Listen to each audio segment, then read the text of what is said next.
ಜೀವ ಕೊಡೋ ತಾಯಿಯ ಮನಸ್ಸಲ್ಲಿ ಜೀವ ತೆಗೆಯೋ ಮೃಗನೂ ಇರುತ್ತೆ. ನನ್ನ ಎದೆಯೊಳಗೆ ಮಲಗಿರೋ ಮೃಗನ ಎಬ್ಬಿಸಬೇಡಿ, ಅದರಿಂದ ಯಾರಿಗೂ ಒಳ್ಳೇದಾಗೋದಿಲ್ಲ. ಮಗನಿಗೋಸ್ಕರ ತಾಯಿನೂ ಮೃಗ ಆಗ್ತಾಳೆ ಅನ್ನೋ ಸತ್ಯನ ಮರಿಬೇಡಿ. ನೋಡು, ನಾನ್ ಅಮ್ಮ, ಈ ಕುಲಗೆಟ್ಟೋಳ ಜೊತೆ ಏನಮ್ಮ ಮಾತು? ನಡಿ ಹೋಗೋಣ, ನಡಿಮಾ.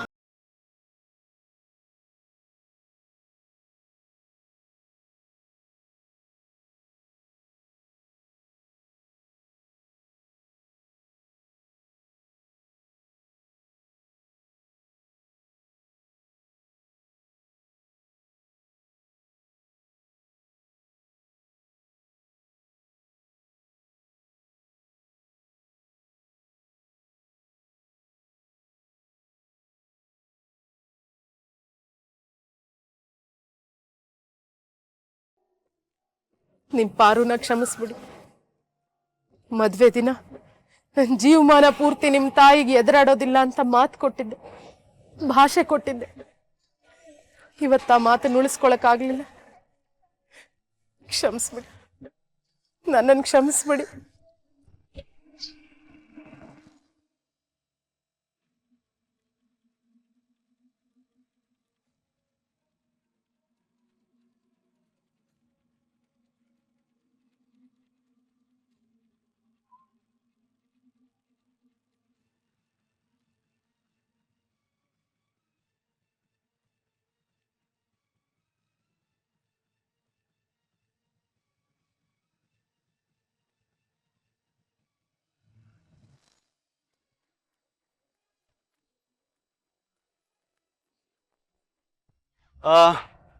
Okay then. ನೀವಿಷ್ಟು ಸಿಂಪಲ್ ಅಂತ ಗೊತ್ತೇ ಇರಲಿಲ್ಲ. ನಿಮ್ ಪರಿಚಯ ಆಗಿದ್ದು ತುಂಬಾ ಸಂತೋಷ. ಅಖಿಲ್ ಅವ್ರನ್ನ ಕೇಳಿದೆ ಅಂತ ಹೇಳಿ. I will get in touch with you. Okay, see you then. Bye sir. Bye.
ಈ ಕಳ್ಳ ಕೊಲೆಗಾರನ್ಗೂ ನನ್ ಗಂಡನ್ಗೂ ಏನ್ ಸಂಬಂಧ? ಮಾತಾಡ್ತಿರೋದ್ ನೋಡಿದ್ರೆ ತುಂಬಾ ಹತ್ರದವ್ರು, ಪರಿಚಯದವ್ರು ಅನ್ಸುತ್ತಲ್ಲ. ನನ್ ಗಂಡ ಅಂತವ್ರ? ದ್ಯಾವ್ರೆ, ಏನಪ್ಪ ಇದಲ್ಲ? ಚಿನ್ನು, ಆ ಕಳ್ಳನ ಮಗ ಏನಾದ್ರು ಕಣ್ಣು ಕಾಣಿಸ್ಕೊಂಡ್ನಾ? ಇಲ್ಲ. ಏ ದಡ್ಡಿ, ನಿನ್ಗಿನ್ನೂ ಅವನ್ ಬಗ್ಗೆ ಭಯ ಹೋಗಿಲ್ವಾ? ಸರಿ ಬಾ, ಇವತ್ತಲ್ದೆ ಹೋದ್ರೆ ನಾಳೆ ಯಾವತ್ತಾದ್ರೂ ಸಿಗ್ತಾನೆ. ಅವಾಗ ಅವನಿಗೆ ಚೆನ್ನಾಗಿ ಮಾಡ್ತೀನಿ. ಬಾ.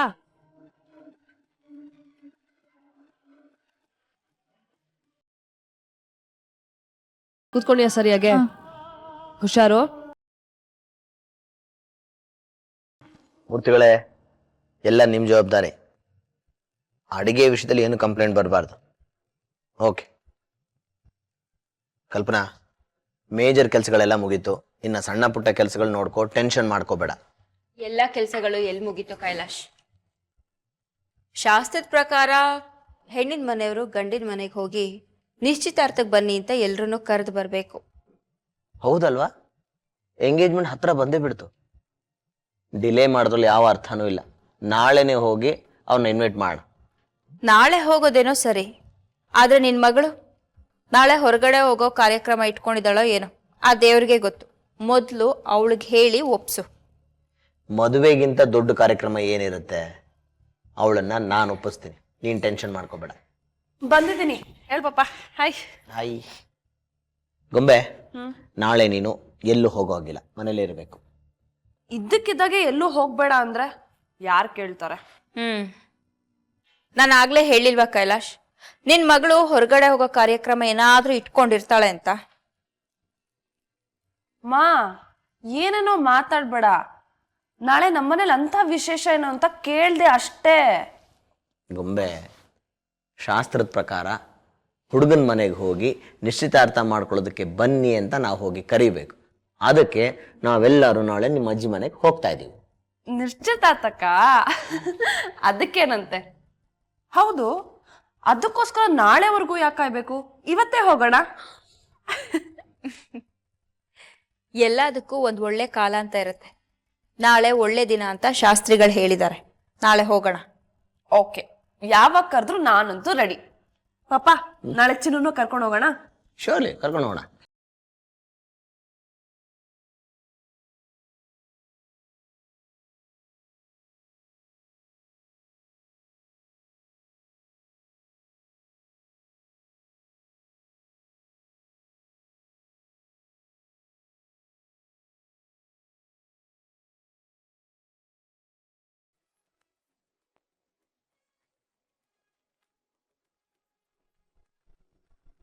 ಥ್ಯಾಂಕ್ಸ್ ಮಾವ.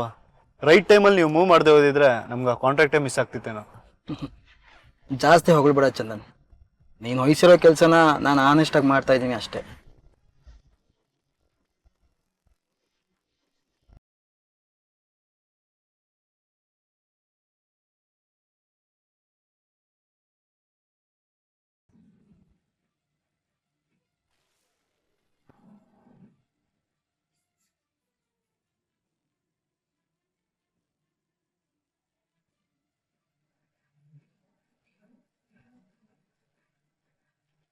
ಮಾವ, ನೀವು ಸಿಗರೇಟ್ ಸೇರ್ತೀರಾ? ಮದುವೆಗೆ ಮುಂಚೆ ತುಂಬ ಸೇರ್ತಾ ಇದ್ದೆ. ಮದುವೆ ಆದಮೇಲೆ ಶ್ವೇತನ ಕಾಟಕ್ಕೆ ನಿಲ್ಸಿದ್ದೀನಿ. ಈಗೇನಾದರೂ ಸಿಗರೇಟ್ ಸೇದಿದ್ರೆ ಶ್ವೇತ ರೂಮ್ ಒಳಗೆ ಸೇರಿಸಲ್ಲ ಅಷ್ಟೇ. ಓಕೆ, ಸ್ವಲ್ಪ ಕುಮುದತ್ತೆ ಕರಿತೀರಾ? ಯಾಕೆ, ನೀನು ಒಳಗಡೆ ಬರೋದಿಲ್ವಾ?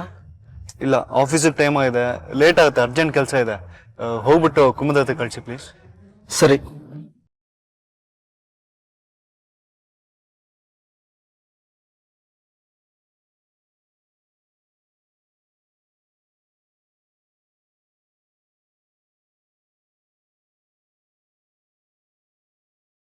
ಚಂದು, ನಾನು ನನ್ನ ಫ್ರೆಂಡ್ನ ಮೀಟ್ ಮಾಡೋಕೆ ಹೋಗ್ತಿದ್ದೀನಿ.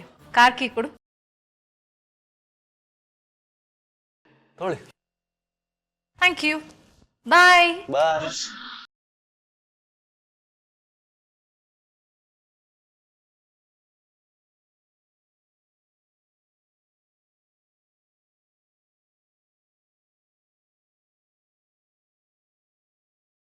ಚಂದು, ಹೊರಡೋಣವಾ? ಬನ್ನಿ ಅತಿ, ಕೂತ್ಕೊಳ್ಳಿ.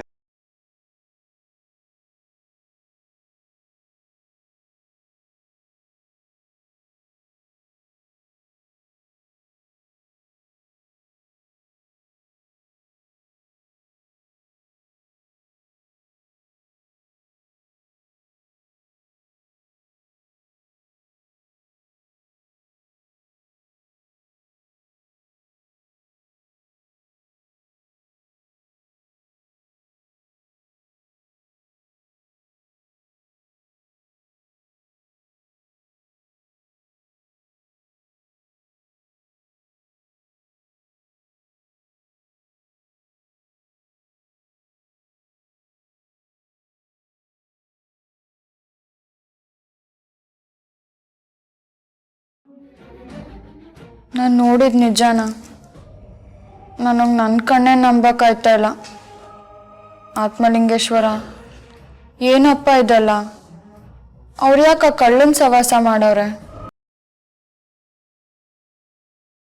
ಅವ್ರು ಮಾತಾಡ್ತಿದ್ದಿದ್ದು ನೋಡಿದ್ರೆ ತುಂಬ ಪರಿಚಯದವ್ರು ಅನ್ನಿಸ್ತಿತ್ತು. ನಗ್ನಗ್ತಾ ಬೇರೆ ಮಾತಾಡ್ತಿದ್ರು. ಅವ್ರು ನನ್ನ ಲಗ್ನ ಆಗಿದ್ದು ನನ್ನ ಒಡವೆ ದುಡ್ಡುಗೋಸ್ಕರನಾ?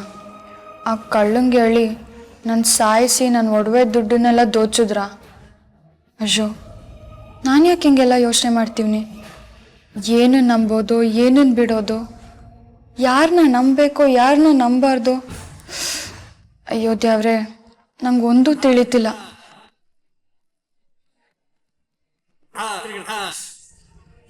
ಅವತ್ತು ಅವ್ರು ಬರ್ದೇ ಹೋಗಿದ್ರೆ ನಾನು ಬಾಳೆ ಸುಡ್ಗಾಡಾಗೋಗ್ತಿತ್ತು. ದ್ಯಾವ್ರಾಗ ಬಂದು ದ್ಯಾವ್ರ ಮುಂದೆ ನಂಗೆ ತಾಳಿ ಕಟ್ಟಿ ಕಾಪಾಡಿದ್ರು. ಅಂಥ ದ್ಯಾವ್ರನ್ನ ನಾನು ತಪ್ಪು ತಿಳ್ಕೊಂಬಿಟ್ನಲ್ಲ.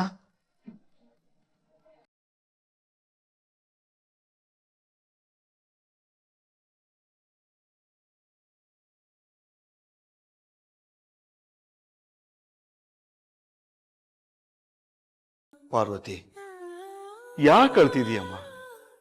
ಇದರಲ್ಲಿ ನಿಂದೇನಿದೆ ತಪ್ಪು? ತಪ್ಪು ಮಾಡಿದವರು ಅವರು, ಅದನ್ನ ನೀನು ಅವ್ರಿಗೆ ತೋರಿಸಿಕೊಟ್ಟಿದೀಯ ಅಷ್ಟೇ. ನೋಡಮ್ಮ, ತಪ್ಪು ಮಾಡೋದು ಬೇರೆ, ಆದರೆ ಬೇರೆಯವರ ತಪ್ಪನ್ನು ವಹಿಸ್ಕೊಳ್ಳೋದು ಸಹಿಸ್ಕೊಳ್ಳೋದು ಅದು ಒಂದು ದೊಡ್ಡ ತಪ್ಪೇ. ಮನುಷ್ಯನಿಗೆ ಆತ್ಮಗೌರವ ಮುಖ್ಯ ಅಮ್ಮ. ಅದಕ್ಕೆ ಧಕ್ಕೆ ಬಂದಾಗ ಎಂಥ ಮನುಷ್ಯನು ಎದುರು ನಿಲ್ತಾನೆ. ಅದನ್ನೇ ನೀನು ಮಾಡಿದೀಯ ಅಷ್ಟೇ. ಇದನ್ನ ಯಾವತ್ತೂ ಮಾಡಬೇಕಾಗಿತ್ತು, ಇವತ್ತು ಮಾಡಿದೀಯ ಅಷ್ಟೇ. ನೀವೇನೇ ಹೇಳಿ ಮಾವ, ಅತ್ತೆಗೆ ನಾನು ಎದುರು ಮಾತಾಡಿದ್ದು ತಪ್ಪು. ನಮ್ಮ ಮದುವೆ ಆಗಿದ್ದ ದಿವಸ ನಿಮ್ಮ ಮಗಂಗೆ ನಾನು ಮಾತು ಕೊಟ್ಟಿದ್ದೆ, ಯಾವ ಕಾರಣಕ್ಕೂ ಯಾವುದೇ ಸಂದರ್ಭದಲ್ಲೂ ಅತ್ತೆ ಮಾತಿಗೆ ಎದುರಾಡೋದಿಲ್ಲ ಅಂತ. ಇವತ್ತು ಆ ಮಾತು ಮುರಿದ್ಬಿಟ್ಟೆ. ನನ್ನ ಮಗನಿಗೆ ಕೊಟ್ಟ ಮಾತನ್ನು ಉಳಿಸಿಕೊಳ್ಳೋಕ್ಕೋಸ್ಕರ ನೀನು ಕೇಳಬಾರ್ದ ಮಾತೆಲ್ಲ ಕೇಳಬೇಕಾಗಿಲ್ಲಮ್ಮ. ನನ್ನ ಪ್ರಕಾರ ತಪ್ಪು ನಿನ್ನದೇ. ಅವರ ಕೆಟ್ಟತನ, ಅವರು ಮಾಡಿದ ಅವಮಾನ, ಅವರು ಕೊಟ್ಟ ಚಿತ್ರಹಿಂಸೆನ ಇಷ್ಟು ವರ್ಷ ಮೌನವಾಗಿ ಸಹಿಸಿಕೊಂಡು ಬಂದಿದೆಯಾ ನೋಡು. ಇದೇ ನೀನು ಮಾಡಿದ ದೊಡ್ಡ ತಪ್ಪು. ಮಾವ, ನಂಗೆ ಯಾಕೋ ಅತ್ತೆ ಹತ್ರ ಹೋಗಿ ಕ್ಷಮಿಸಿ ಅಂತ ಕೇಳ್ಕೊಂಡ್ಬಿಡೋದೇ ಸರಿ ಅಂತ ಅನ್ನಿಸ್ತಾ ಇದೆ. ಆ ತಪ್ಪಾತ್ರ ಮಾಡಬೇಡಮ್ಮ ಪಾರ್ವತಿ. ನಿನ್ನ ಒಳ್ಳೆತನಕ್ಕೆ ಈ ಮನೆಯಲ್ಲಿ ಯಾವ ಬೆಲೆನೂ ಇಲ್ಲ ಅಂತ ಇಷ್ಟು ವರ್ಷ ಆದ್ರೂ ನಿನಗೆ ಅರ್ಥ ಆಗ್ಲಿಲ್ಲಮ್ಮ. ನನಗೆ ಆಶ್ಚರ್ಯ, ಬೇಸರ ಎರಡೂ ಒಟ್ಟಿಗೆ ಆಗ್ತಾ ಇದೆ ಅಲ್ಲಮ್ಮ.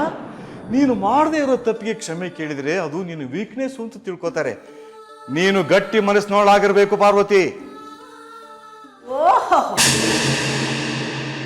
ಹೀಗೆ ಸಮಾಚಾರ.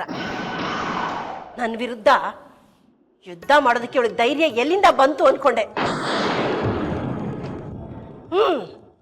ಈಗ ಅರ್ಥ ಆಗ್ತಿದೆ.